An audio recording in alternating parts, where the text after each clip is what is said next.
Candidat à 48, c'est à vous. Bonjour. Dites-moi, pourquoi pensez-vous être un bon candidat pour le processus? Écoute, je fais partie des 3% parce que j'ai beaucoup de talent. J'apprends très vite, je prends soin de mon prochain et je cuisine super bien. Bref, tu seras pas déçu avec moi. Oui, c'est exactement ce que disent 99% des gens qui veulent devenir des 3%. Attends, comment ça là? T'as fait passer la candidate d'avant qui t'a dit que de la merde, ça parce qu'elle avait des gros seins et pas moi? Elle avait d'énormes arguments, en effet. Je te laisse une dernière chance de me prouver que tu vaux quelque chose. Allez, essaye de te démarquer. Ouais. Mais tu sais quoi? Moi aussi j'en ai un d'énorme argument. Tu vas voir.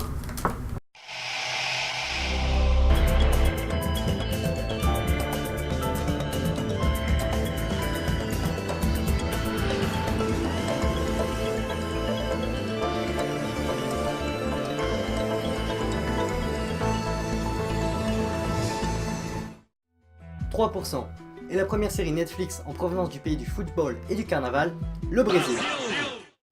Créée par le showrunner brésilien Pedro Aguilera avec l'aide du réalisateur uruguayen César Charlone, plus connu pour ses travaux de photographie sur les films de La Cité de Dieu et La Cité des Hommes. Netflix a pris les paris avec cette première saison de 8 épisodes.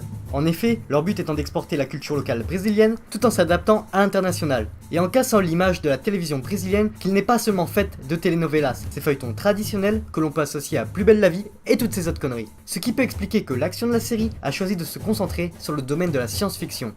Le scénario est original bien qu'il utilise pas mal de codes propres à son genre de SF.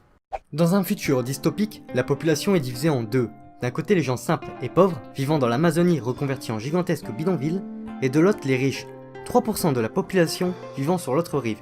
Une cité utopique. Dans cette nouvelle société a lieu chaque année le processus, où chaque jeune de 20 ans a une chance de faire partie des 3% de la population privilégiée. Mais pour y arriver, ils devront passer une série de tests, allant du simple entretien à des épreuves de logique, d'organisation, de réflexion, ainsi que d'autres épreuves psychologiques, afin de prouver qu'ils méritent de faire partie de cette élite. Et bien sûr, comme dans toute civilisation de ce genre, un groupe de rebelles tentera par tous les moyens de renverser cette société méritocratique. Bref, c'est durant le processus de cette année que l'on suivra les aventures de candidats tentant d'obtenir leur passage vers l'autre rive, et plus particulièrement de 5 d'entre eux, Michel, Fernando, Raphaël, Johanna et Marco. Ce qui m'amène aux personnages. Avec un jeu d'acteurs plutôt convaincant dans l'ensemble, ils disposent tous néanmoins d'un background très travaillé et diversifié, ce qui nous permet de nous y attacher facilement. Chacun des candidats a ses raisons de vouloir passer le processus, et dispose d'une personnalité qui lui est propre. Pour prendre quelques exemples, on a Marco, qui fait partie d'une famille réputée pour avoir toujours réussi cette épreuve. Pour lui, passer le processus est une affaire de fierté familiale. Autre exemple avec Fernando, qui a grandi dans la foi du processus, et qui malgré son handicap, fera tout pour prouver qu'il n'est pas un fardeau. Au fur et à mesure de la saison, les personnages vont être amenés à évoluer, et on se rend très vite compte que tout n'est pas noir ou blanc dans 3%. Il n'y a pas de camp des gentils ou des méchants. Tous ont été amenés ou le seront à faire face à des choix d'ordre moraux, ce qui est un excellent point et aide à ancrer le récit, bien que du domaine de la science-fiction, dans une certaine réalité. Au niveau de la réalisation, ça reste convenable dans l'ensemble, mais il y a quand même quelques défauts. En effet, comme dit plus tôt, la télévision brésilienne est plus habituée à réaliser des novelas que des séries de science-fiction, ce qui peut expliquer certains plans maladroits. De plus, certains effets spéciaux, notamment ceux sur des plans de contemplation, sont en 3D, une technologie qui est assez dépassée dans le domaine des séries actuelles. Mais heureusement, ces plans sont très peu nombreux, et n'apparaissent surtout que lorsqu'ils sont nécessaires.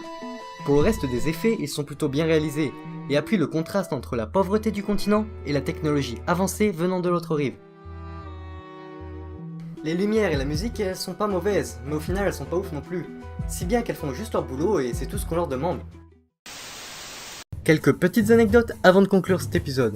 Le projet de série 3% est né bien avant que Netflix le produise. En effet, en 2011, Pedro Aguilera lança un épisode pilote, mais ne réussissa pas à convaincre les grosses productions brésiliennes qui refusèrent tout le projet.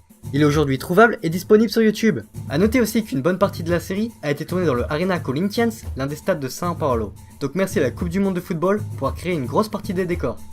Au final, ce savoureux mélange entre Black Mirror et Hunger Games qu'est 3% reste une œuvre originale, et surtout traite extrêmement bien son sujet sur la nature humaine et sur jusqu'où nous serions prêts à aller pour avoir une vie meilleure ou pour lutter contre un système injuste.